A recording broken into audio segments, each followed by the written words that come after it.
They joked about my budget choices and snickered when the bride dismissed the wine as flat. No one realized I'd chosen a $15,000 bottle and watched her treat it like tap water. You ever have a moment so utterly, viciously satisfying, it sends shivers down your spine? Mine happened at 1:30 a.m. in the heart of my own restaurant. I was holding a $15,000 bottle of wine, liquid history, really, and my brother's new in-laws, notorious international con artists, were at my table, completely unaware that I was about to serve them a dish colder than any Chardonnay. My name is Valerie Powell. I'm 34. And tonight, I wasn't just the CEO of Aram, my incredible restaurant. I was the architect of my family's reckoning, and the instrument of justice for countless victims. The chill that ran down my spine wasn't from the perfectly calibrated temperature of my restaurant's vault, but from the icy certainty that tonight, I would utterly destroy my family's legacy. And I knew with absolute clarity that I wouldn't regret a single brutal moment.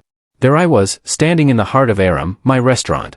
This incredible renovated bank vault turned VIP dining room. Tonight it hummed with the quiet hum of immense, understated wealth. The kind that whispers, never shouts. Steel doors that once guarded millions were now protecting something far more potent, secrets, carefully cultivated, poised to shatter lives. In my hand, a 2015 Domaine de la Romani Conti. $15,000 of liquid history. I'd already approved it, but I needed to double-check the temperature. See, details always matter, especially when you're orchestrating the complete downfall of international criminals, all while your own family toasts to their inevitable destruction. "Excuse me, honey?" That voice. It dripped with synthetic sweetness, the kind that tries to coat pure condescension in sugar. I didn't even need to turn around to know who it was, Serafina Sterling. Her voice was like wind chimes made of sterling silver, appropriately enough. All shimmer, absolutely no substance. I set the precious bottle down, my movement slow, deliberate, and turned to face her. Head to toe Chanel, or at least what she desperately wanted everyone to believe was Chanel. The tweed jacket fit well enough, but I've spent years studying luxury enough to spot the slight irregularity in the chain stitching. But the handbag, that was the real tell. A Birkin in what she'd probably call gold Togo leather. It was a good fake. Really good. The kind that costs $3,000, not $30,000. Her eyes swept over me, head to toe, lingering on my simple black ensemble. It was the kind of assessment a jeweler gives to suspect stones.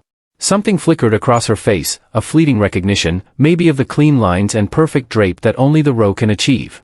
But instead of acknowledgement, her lips curved into something that could pass for sympathy if you weren't looking closely. "You poor thing," she cooed. And then her hand moved towards me, extending a crisp, folded $20 bill like she was feeding a parking meter. "Here, buy yourself something nice to eat, honey. It must be hard standing here watching rich people dine." The paper crinkled between her manicured fingers. French tips, professionally done. Probably the only authentic luxury she was wearing tonight. She thought I was the help. A waitress. Or maybe some destitute Powell cousin who showed up hoping to snag leftovers from the engagement party. She had absolutely no idea that I, Valerie Powell, was the one who'd paid for every single element of this evening. The $1.40 a pound Assiatra caviar. The Japanese A5 Wagyu that cost more per ounce than gold. The Phalaenopsis orchids flown overnight from California. Every fork, every crystal glass, every threaded stitch in the custom Italian linens. And she definitely didn't know that I was the one holding the key to sending her straight to a federal prison. My first instinct, to correct her, to tell her exactly who I was. But something stopped me. A cold calculation, 3 months in the making. There's incredible power in being underestimated. A strange, liberating freedom in invisibility. I took the $20 bill, my fingers closing around it, feeling the texture of the paper, the slight wear at the edges.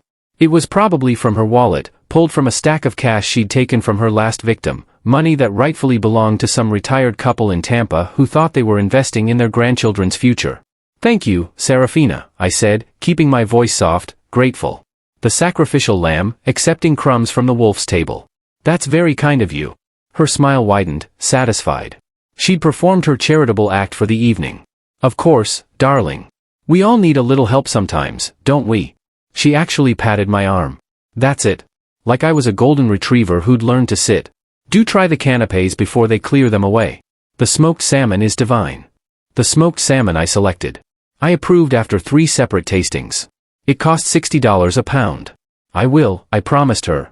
"Thank you so much." She glided away, her fake Birkin swinging, and I watched her return to the table where my family sat. The vault's lighting, so carefully calibrated to suggest old money and older secrets, caught the gold hardware on her bag. I made a mental note. Evidence. All of this was evidence. The table itself was a study in desperation, dressed as celebration. My parents, Thaddeus and Blee Powell, sat at the head, their expressions tense beneath forced smiles. My mother wore the Mikimoto pearls my father bought her 20 years ago, back when Powell Industries actually meant something. My father's suit was Brioni, but it was 3 seasons old, taken out for special occasions and carefully maintained because there wasn't money for new ones.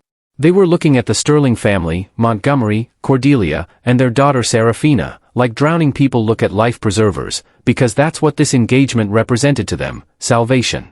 A way back into the circles they'd been slowly sliding out of since the family business began its inevitable decline. They saw aristocracy, old money, European refinement. I looked at the Sterlings and saw a file 3 inches thick. Interpol red notices. Financial crime spanning 4 continents. $50 million in damages from a virtual real estate Ponzi scheme so sophisticated it took the FBI 9 months just to map the money trail. But right now, my parents saw their golden ticket, and they were clutching it with both hands. My brother, Preston, sat beside Serafina, his hand possessively on her knee, wearing the expression of a man who thought he'd won the lottery. In a way, he had. He'd managed to convince a woman far smarter and more dangerous than he was to pretend she was in love with him.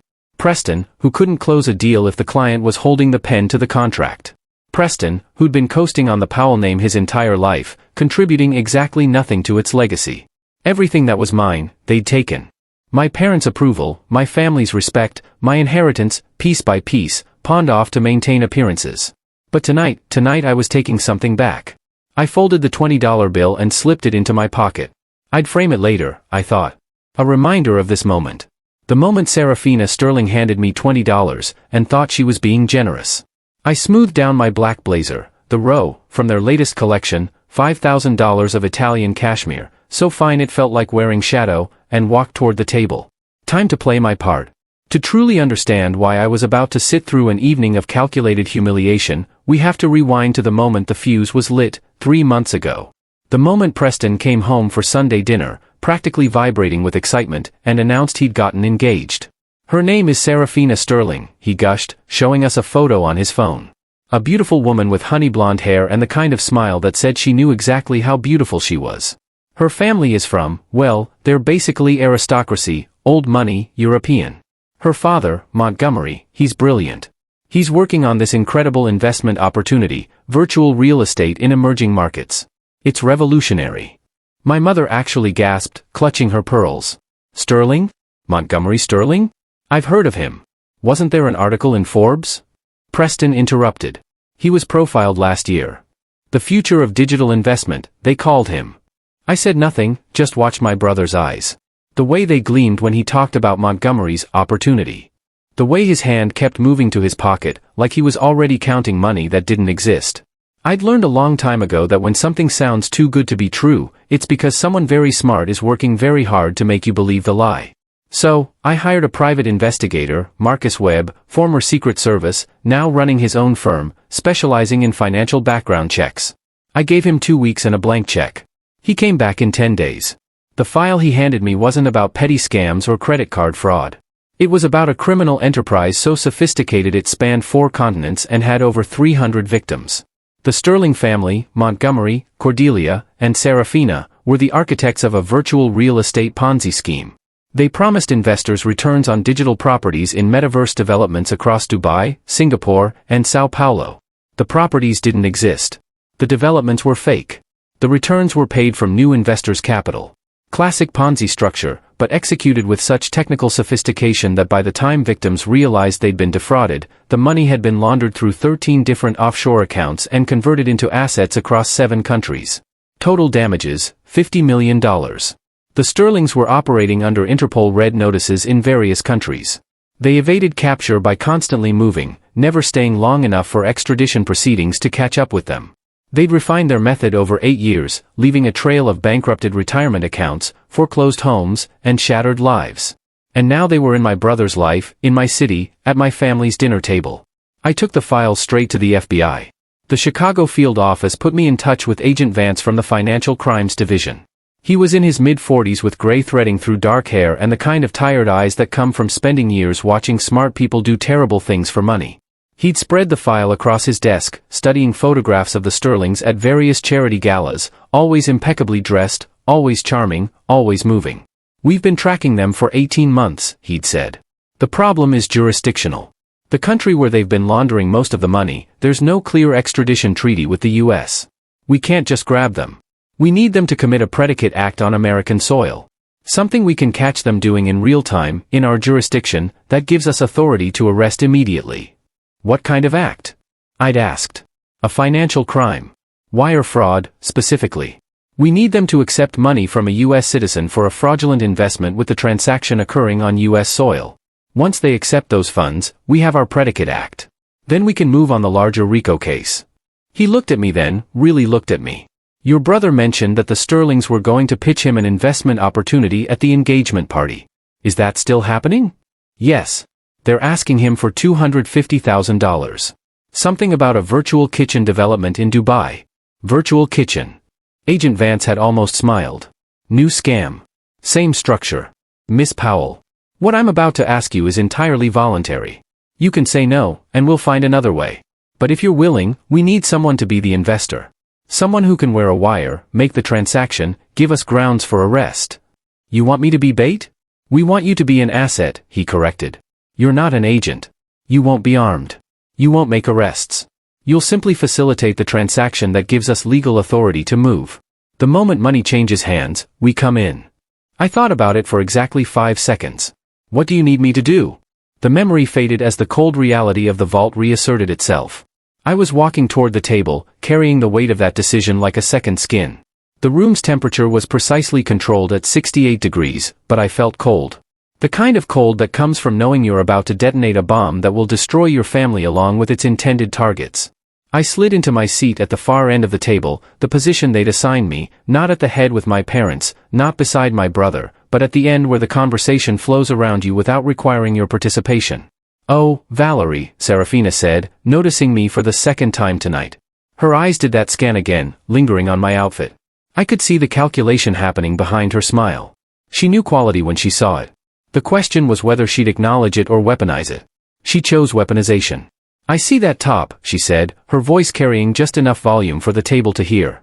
"It looks just like something from the Rose new collection, doesn't it? The dupes are getting so sophisticated these days. It looks quite durable, too. Very fitting for your budget and your practical line of work."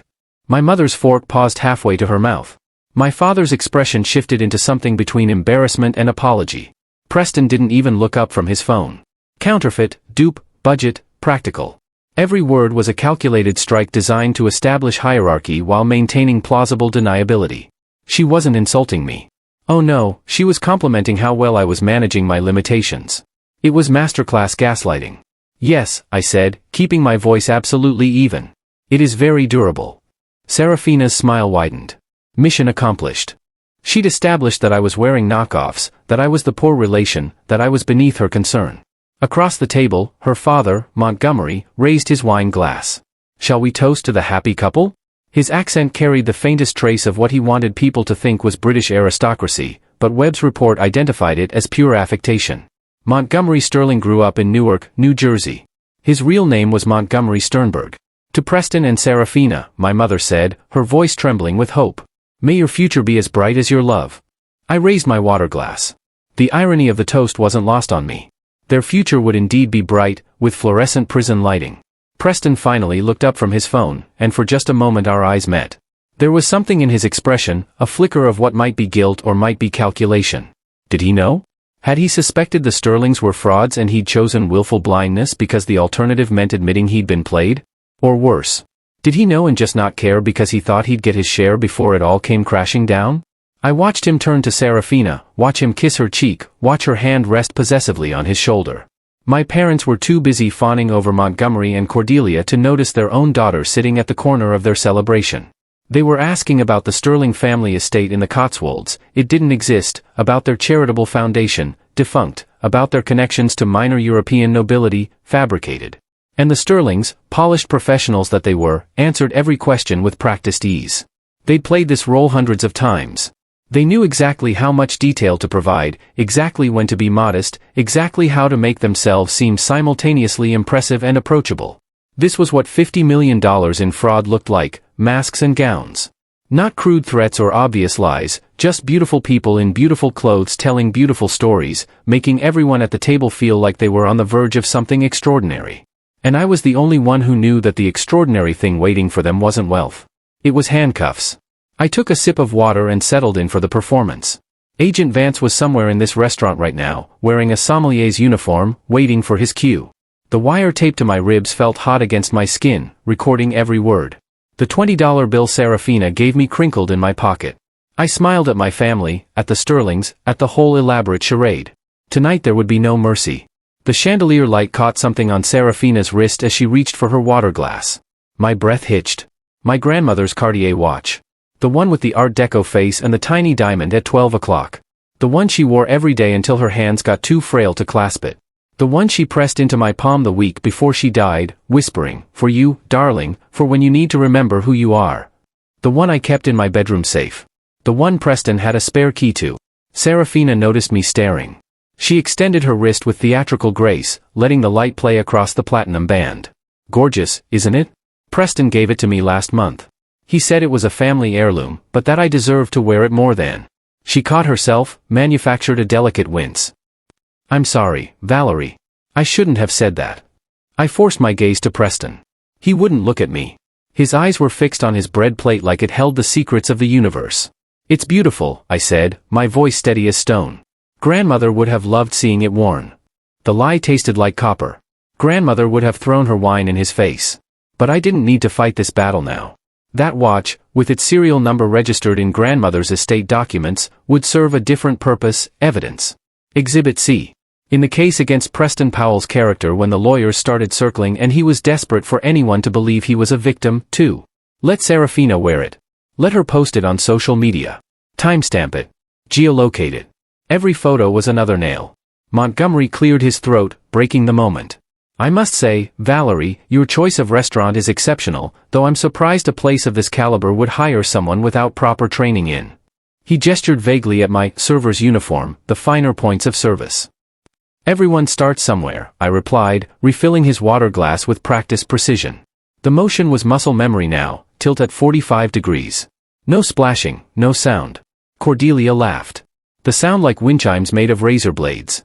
"How philosophical, though I do hope you're saving your wages, dear. The service industry can be so unpredictable." My mother shifted uncomfortably. Even she seemed to sense the cruelty, though she'd never dare challenge the Sterlings. Not when they represented Preston's golden ticket. "Actually," I said, looking around the table, a slight smile playing on my lips. "I was hoping to show you all something special tonight." I caught Agent Vance's eye across the room. He nodded almost imperceptibly and disappeared through the service door. Preston straightened slightly. "Valerie, you don't have to." "I want to," I smiled at him. And it was almost genuine. Almost. Family should celebrate together, right? Serafina exchanged a glance with her father. There was something in it, a flicker of calculation, of predatory interest. They thought I was about to embarrass myself. They were waiting for it, practically salivating. Agent Vance returned carrying a crystal decanter on a silver tray.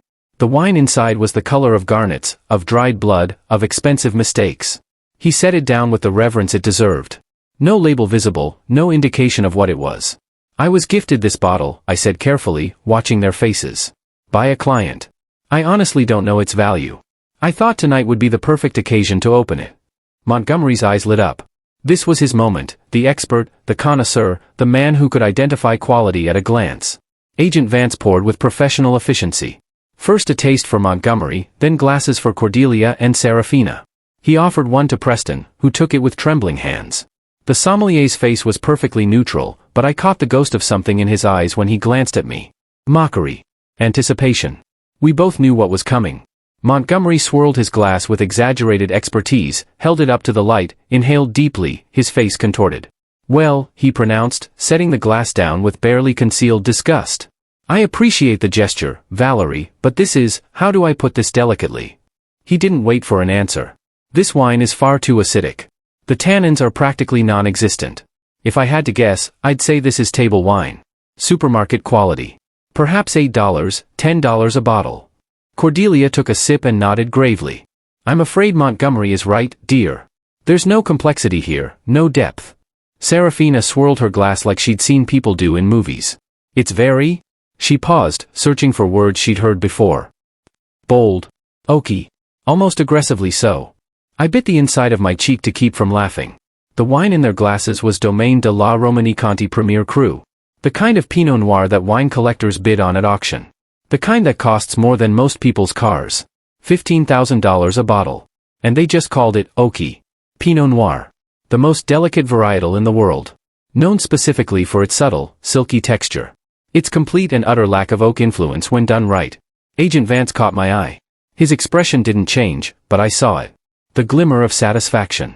The confirmation we both needed. These people were frauds. Not just con artists running a scheme. Not just criminals hiding behind expensive suits and practiced accents. They were hollow, empty vessels wearing the costume of wealth, speaking lines they'd memorized but never understood. They could fake the vocabulary, the confidence, the condescension. But they couldn't fake taste. Preston took a small sip and said nothing. I wondered if he knew. I wondered if some part of him recognized that he was drowning, that the people throwing him a rope were actually tying an anchor. Thank you for your honesty, I said softly, taking the decanter from Agent Vance. I'll make sure to tell my client you found it lacking. Montgomery waved a dismissive hand. Think nothing of it, dear girl. You're learning. That's what matters. The chandelier light caught grandmother's watch again. I smiled. They had no idea what was coming. Cordelia dabbed her lips with her napkin, the gesture so rehearsed it looked choreographed. Well, she announced. I think now is the perfect time to discuss why we're really here tonight. Montgomery reached into his briefcase, Italian leather, probably real, for once, and withdrew a glossy presentation folder. The cover featured a skyline I recognized, Dubai, all glass and gold and impossible angles. The Dubai Virtual Kitchen Collective, Cordelia began, her voice taking on the cadence of a practiced pitch. We're in the final stages of securing our founding investors. This is a revolutionary concept. Ghost kitchens serving multiple delivery-only brands from a single location. The Middle Eastern market is exploding, and we're positioned to capture it. She slid the folder toward Preston. He opened it with shaking hands, flipping through pages of charts and projections that probably looked impressive if he didn't know how to read financial statements. The returns are extraordinary, Montgomery added, leaning forward. We're projecting 300% ROI within the first 18 months. Our Dubai partners have already secured the permits, the locations, the infrastructure. All we need is the capital to launch. Preston's Adam's apple bobbed. How much capital? Montgomery's smile could sell ice to penguins. We have one founding position remaining. $250,000. It's a significant investment, I know. But Preston, he placed his hand on my brother's shoulder like a proud father, you're exactly the kind of visionary partner we need. Someone who understands opportunity when it presents itself. The silence stretched. I could hear my father's breathing quick and shallow. My mother's fingers tapped against her wine glass. 1, 2, 3. A nervous rhythm. Preston opened his mouth. Closed it. Opened it again. I don't have that kind of liquid capital right now. The market's been volatile and my portfolio is diversified. I'm sure, Montgomery interrupted smoothly. But opportunities like this don't wait for perfect timing. They require decisive action. He reached back into his briefcase and produced something that made my stomach clench with anticipated satisfaction. A point-of-sale machine, credit card reader attached. The kind you see at farmers markets and food trucks. Montgomery set it on the table between the wine glasses and bread plates like it belonged there. Like conducting a $250,000 transaction over dinner was perfectly normal.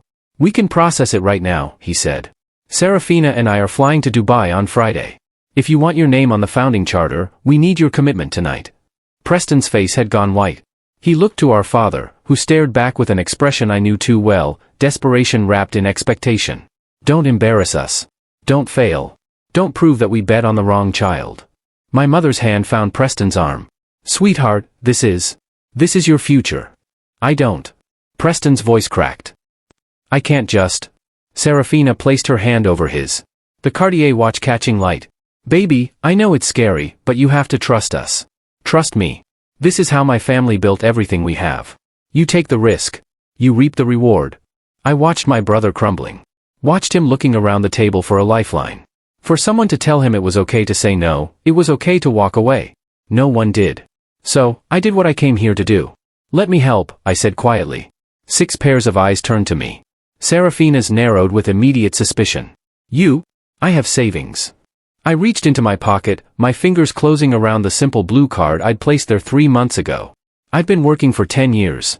I was planning to use it for a down payment on a condo, but I let my voice catch just slightly. Just enough. Family comes first, right, Preston? My brother's eyes filled with tears. Valerie, no. I can't let you. You're not letting me do anything. I pulled out the card. Plain blue plastic.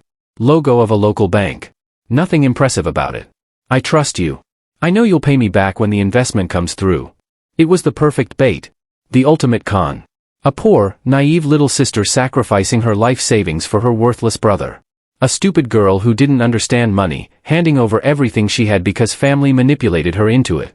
Montgomery's eyes actually glittered. I could see the thoughts racing behind them. This is even better than we planned. Not just Preston's desperation, but his sister's stupidity. 2 victims for the price of 1. The predator instinct activating, salivating at the wounded prey, offering itself up. He reached across the table. Valerie, that's incredibly generous. Are you absolutely sure? I'm sure. I placed the card in his palm. Our fingers touched briefly, and I felt the tremor in his hand. Excitement, greed, the thrill of the hunt. He was so focused on the card that he didn't notice Agent Vance watching from the corner. Didn't see the way the sommelier's hand moved to his pocket where his phone waited. Montgomery inserted the card into the reader with practiced efficiency. Types in the amount. $250,000. The numbers glowed on the small screen. He flipped the machine toward me. PIN number. I leaned forward, blocking the view with my body, and entered 4 digits. The machine processed. Loading. Loading. Declined. Montgomery frowned. Preston exhaled. Relief or disappointment? I couldn't tell. Oh no. I let panic creep into my voice, reaching for the machine. The bank probably flagged it. Large transaction. Unusual activity. Let me call them. I can authorize it. My hand went to my phone. My fingers moved quickly. Typing a message that looked like I was calling the bank, but was actually sending 3 words to a number with a 202 area code. Green light activate. I'm so sorry, I said, looking at Montgomery with wide, apologetic eyes. Can you try again? They said they've cleared it. Montgomery's smile returned. Sharper now, hungrier. He swiped the card again. This time, the machine thought longer. The loading bar crept across the screen like a fuse burning toward dynamite. And then, approved. The machine spat out a receipt. Montgomery caught it. Eyes scanning the confirmation number. The amount. The timestamp. $250,000.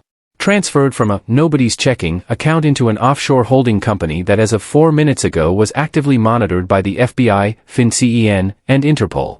Montgomery looked at the receipt like it was a golden ticket. His smile was genuine now, the smile of a man who thought he'd won. Cordelia actually clapped her hands. Welcome to the family, Preston. You're going to be so grateful you took this leap. My father finally released the breath he'd been holding. My mother's eyes were wet. Preston just sat there, head bowed, looking at his hands, looking at the man who just let his little sister give up her future to save his. Agent Vance refilled water glasses, his movements methodical, unhurried. The receipt sat on the table like a confession, and the trap snapped shut. Montgomery's fingers closed around the receipt like it was a winning lottery ticket. His other hand slid beneath the table, subtle, practiced, phone already unlocked. I watched his thumb dance across the screen, initiating what should have been an instantaneous wire transfer. 3 months of FBI surveillance had taught me exactly how he moved money. Immediate layering. Satellite accounts in 3 jurisdictions. Funds dispersed before the merchant batch even closed. His smile was magnificent, pure, unfiltered greed. Then it cracked. His thumb swiped again, harder. The confident rhythm stuttered. He tapped the screen with increasing force, his jaw tightening almost imperceptibly, the kind of tension that starts in the temples and spreads. Is the network here down? His voice maintained its veneer of casual concern, but I caught the edge. The first hairline fracture in that polished facade. I took a slow sip of the Domaine de la Romani Conti. $15,000. Tasted like vindication, complex, layered, absolutely worth the wait. I let the silence stretch just long enough to become truly uncomfortable before I set down my glass with deliberate care. The network is fine, Montgomery. My voice came out colder than the Chicago winter outside, colder than I knew I was capable of. 3 months ago, when Agent Vance first approached me with surveillance photos of Preston leaving Montgomery's downtown office, I wasn't sure I could pull this off. The deception, the performance. But watching Montgomery's face drain of color, I realized I'd become someone new, someone who didn't flinch. It's just that your accounts have been sealed. I paused, savoring each word like the wine. That $250,000 isn't going into your pocket. It's the final piece of legal evidence to trigger an international arrest warrant. The room went absolutely still. Montgomery's eyes darted to the steel vault door, the same door I'd admired on my way in, thinking how perfectly symbolic it was. A former bank vault now trapping the biggest financial predator in Chicago. His hand clutched the receipt harder, crumpling it slightly. That little piece of thermal paper, that predicate act, that caught in the act moment the FBI had been building toward for 18 months. Valerie. My mother's voice quavered. She didn't understand yet. None of them did, except Montgomery. He knew. I saw it in his eyes the exact moment he realized he'd been played. The sommelier straightened from his position near the wine credenza. Except he wasn't a sommelier. Agent Vance shed the subservient posture like a snake shedding skin. His shoulders squared, his expression hardened, and suddenly the man who'd spent 20 minutes explaining terroir became someone else entirely. Someone who'd been documenting every word, every gesture, every incriminating detail through the sophisticated recording equipment built into that wine key on his belt. FBI. His voice carried the weight of federal authority. Montgomery Sterling, you are under arrest under the RICO Act for operating a $50 million Ponzi scheme. The vault door exploded inward.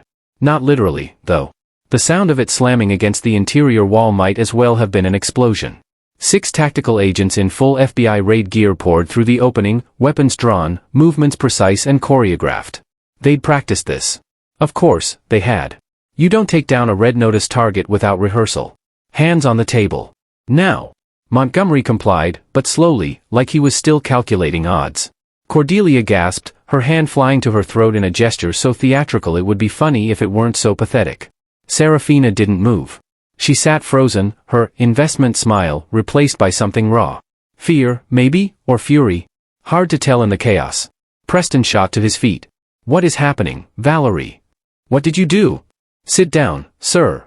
An agent's hand clamped on his shoulder, forcing him back into his chair. Not gently. My parents huddled together like wounded birds. Thaddeus kept sputtering, there must be some mistake. We're respectable people. We don't. But his voice got lost in the mechanical recitation of Miranda. Agent Vance cuffed Montgomery personally, cinching the metal tight around those manicured wrists that had signed off on fraudulent prospectuses for over 300 investors. I stayed seated, calm, sipping wine while federal agents swarmed around me like I was the eye of a hurricane. Serafina finally found her voice. You lying fraud. You set us up? I turned to her slowly, deliberately. Let her see the absolute absence of guilt in my expression. No, Serafina, I didn't set you up. You set yourself up when you decided my family was stupid enough to be marked. I rose from my chair with unhurried grace, smoothing down my black blazer. I just made sure you got caught. I walked around the table, my heels clicking against the polished floor. Serafina's Birkin sat on the empty chair beside her, that status symbol she'd been clutching like a security blanket all evening, eager to display it. I picked it up, feeling the weight of it. Good leather, substantial, but not quite right. You know what's interesting about Hermes? I turned the bag in my hands, examining it under the ambient light. Real Birkin bags have hand stitching, slightly irregular because a human artisan makes each one, takes 18 hours. I flipped it over, running my finger along the seam. Machine stitching is perfectly uniform, like this. I held it up so she could see. So everyone could see. And the hardware? Real Birkin hardware is palladium or gold-plated. It catches light a certain way, but stamped gold on Togo leather. I tapped the logo plate. That's a $1,500 knockoff from a very good counterfeiter. Serafina's face transformed. The mask of pitying sweetness, the condescending smile, the fake concern, all of it evaporated. What was left was rage, pure and undiluted. You spiteful, vindictive, the word you're looking for is thorough, I said. I set the bag down with a dismissive thud. You've been playing dress-up with fake luxury, taking money from desperate families, and pretending to be old money for so long you forgot what real looks like. An agent moved to cuff her. She jerked away, but there was nowhere to go. The vault that was supposed to impress her, supposed to make her feel exclusive and important, had become her cage. This is entrapment. Cordelia shrieked as another agent restrained her. You can't do this. Agent Vance didn't even glance her way. Ma'am, your daughter and husband have been under federal investigation since March of last year. Miss Powell became a cooperating witness 3 months ago. Everything that happened here tonight was legal, recorded, and witnessed. He held up the crumpled receipt Montgomery tried to hide, including this predicate act, which establishes Mr. Sterling's intent to launder funds obtained through wire fraud. Montgomery said nothing. He was already calculating his next move, which attorney to call, which assets were truly hidden, whether he could flip on his partners in the Cayman Islands. I saw it all playing across his face, but it was too late. The FBI had been inside his operation for over a year. They knew where every dollar went. Preston started crying. Actual tears. I didn't know, Valerie. I swear I didn't know what they were doing. You have to believe me. I met his eyes across the chaos. My brother. My weak, envious, cowardly brother who stole our grandmother's Cartier watch and let his fiancée wear it like a trophy. Who watched me drain my life savings into a scam and didn't say a single word to stop me. Who always chose everyone else over me. I believe you didn't ask questions, Preston. That's not the same as not knowing. The agents began herding the Sterling family toward the door. Montgomery walked with his head high, already performing for whatever jury would eventually see him. Serafina resisted until an agent threatened to carry her. Cordelia sobbed about her reputation, her charity board, her country club membership. None of it mattered anymore. The vault emptied slowly, agents and criminals filing out in a choreographed exit that felt almost anticlimactic after the storm. Agent Vance paused at the threshold, meeting my eyes with something that might be respect. You did good work, Miss Powell. The Bureau appreciates your cooperation. I nodded.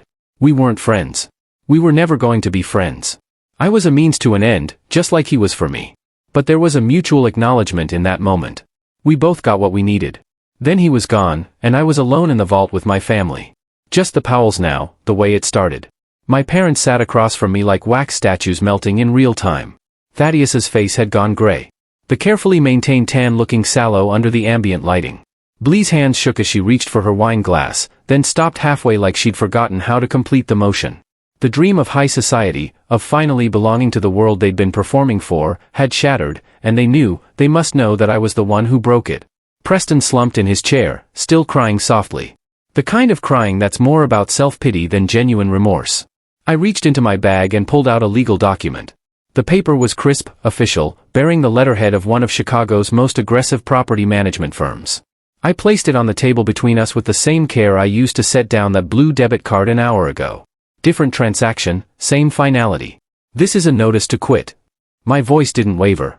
I'd practiced this moment in my mind for 3 months, but saying it out loud still felt surreal. I bought this building last month through my holding company. The one you didn't know I had. You have 30 days to vacate the property. Blee blinked. Once, twice, like her brain was buffering, unable to process. The building? Our building? You bought?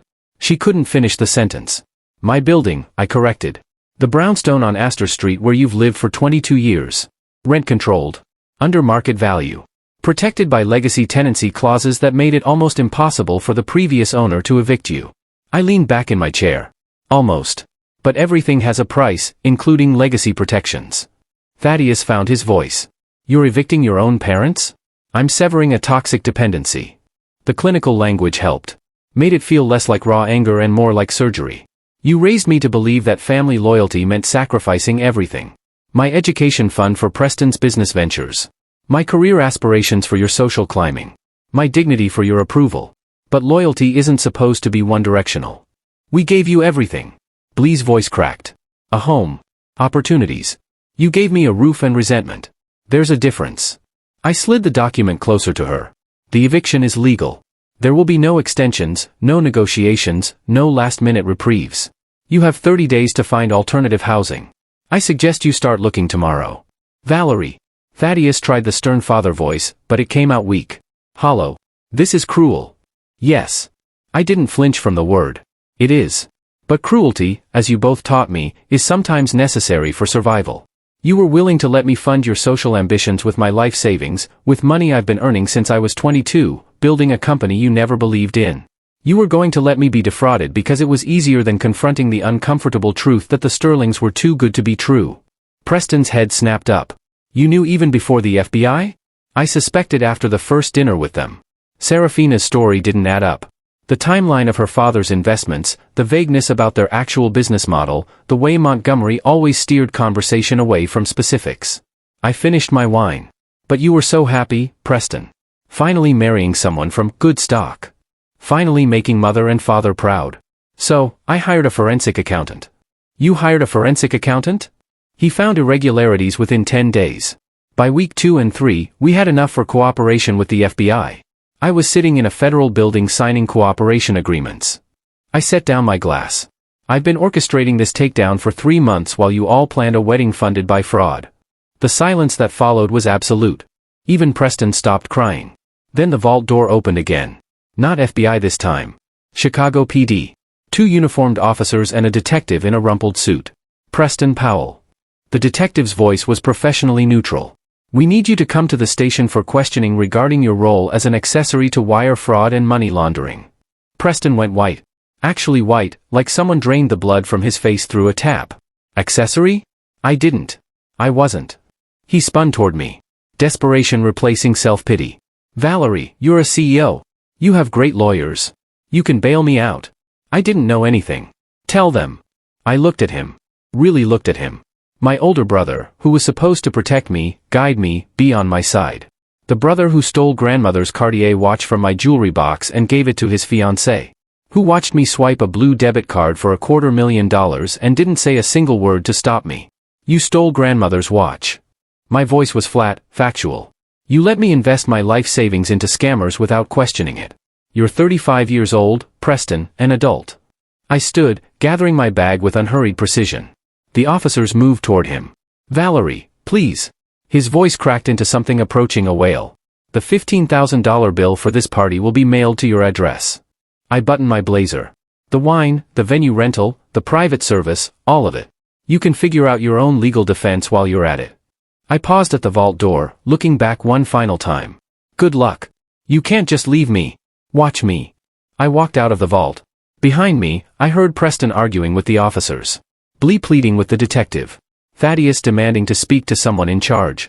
Their voices faded as I moved through Aram's main dining room, past tables of oblivious diners enjoying their meals.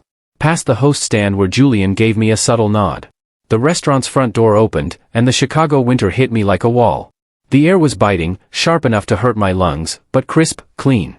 The kind of cold that wakes you up and reminds you you're alive. I stood on the sidewalk for a moment, breathing it in. No regret, no guilt, just relief.